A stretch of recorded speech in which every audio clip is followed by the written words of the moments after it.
All right, let's jump right in. We're going to break down one of the most intense, high stakes races happening on the planet right now, and that's the mission to build the quantum internet.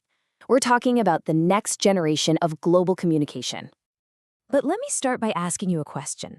Just think about it. What if your data was perfectly secure forever?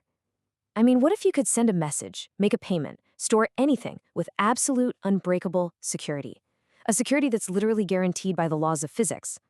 Well, that's the ultimate promise here. That's what this is all about. And you gotta understand, this isn't just some cool science experiment. Oh no, this is a full-on global race for supremacy. We're talking billions and billions of dollars being poured into this by nations around the world, all to build this unhackable network. Why? Because they know whoever gets there first, they could literally define the future of security, of economics, of global power itself. So what is this thing, really? Well, you know our current internet sends information in bits, ones and zeros, right? A quantum internet uses something called qubits. And here's the magic trick. If anyone, and I mean anyone, tries to intercept or even just peek at a qubit while it's in transit, the very act of looking at it changes it. Boom, the eavesdropper is instantly detected. It's like having a built-in alarm system that's physically impossible to bypass. It's security by design. Okay, but here's where it gets really interesting. Not everyone is running this race the same way. We're actually seeing two totally different strategies, two different blueprints emerge from the world's major players. They're all aiming for that same unhackable network, but they're taking very, very different roads to get there. And this slide just lays it out perfectly. It really gets to the heart of the strategic divide. So on one side, you've got China. Their whole philosophy is security now. They're all about deploying operational networks today using the tech they already have to get secure communication up and running immediately. But then you look at the US and the EU, and they're playing a much longer game. Their approach is all about being future-proof. They're focused on developing the deep, foundational tech that will pay off down the line. So let's break that down a little more. China's vision is built on something called quantum key distribution, or QKD for short. And that strategy has led them to build this massive network using what are called trusted relays, including their famous Meteos satellite. Now, the US Department of Energy, the DOE, they have a different long-term goal. They want to link up powerful quantum computers. And then there's the EU's Quantum Internet Alliance, and they're playing a whole different game. They're trying to define the software, basically the operating system for this whole future network. Now, all of these grand strategies, they all slam into one huge, massive technical wall. You see, quantum signals are unbelievably fragile. They just can't travel very far before they fall apart. They degrade. So the big question is, how on earth do you send one of these signals across a country, let alone an entire ocean?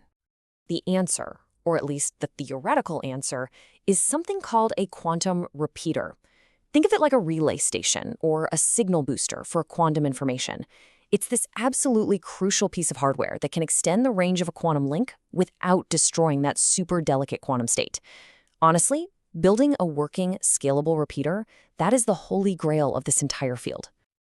And this right here, this is the absolute heart of the debate. It's the core difference in strategy.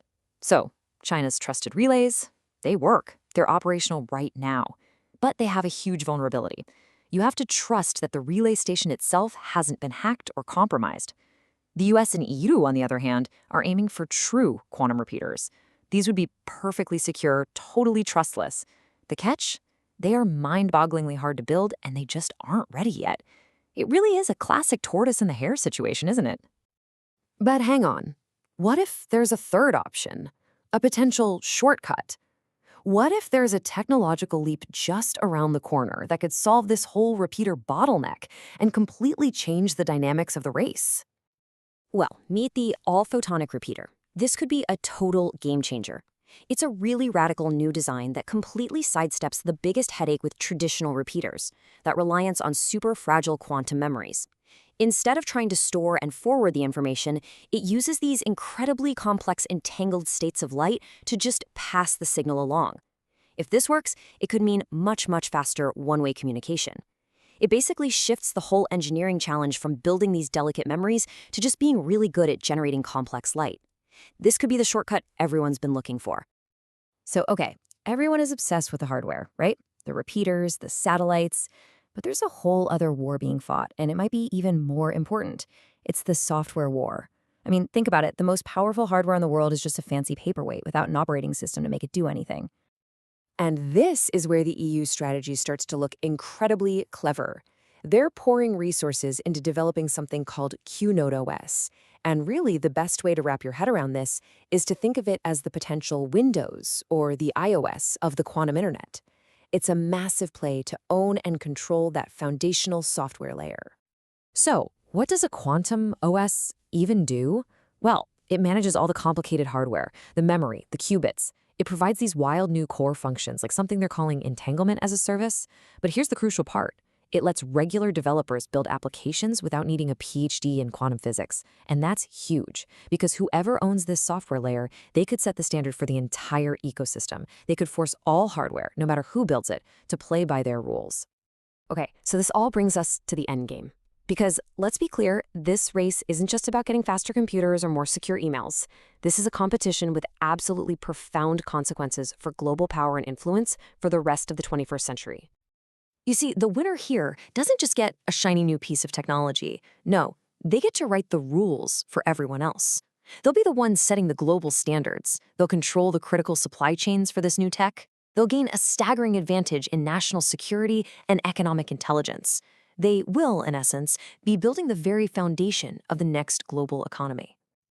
And this isn't some far-off future thing. We are already seeing the battle lines being drawn. Nations are forming these strategic blocks, these alliances. You've got the US, for instance, forging what they call technology prosperity deals with key allies like Japan and South Korea. The goal is to align their research, lock down their supply chains, and basically create a unified front in this global tech race. And all of this leaves us with one final, huge question. As these different strategies, these competing technologies, and these geopolitical alliances start to solidify, what does the future actually look like? Are we heading toward a single, unified global quantum internet for everyone? Or are we going to see the rise of a quantum splinternet, a fractured world of separate, incompatible networks that just mirror the political divides of our time? The race is on, and right now, the outcome is anyone's guess.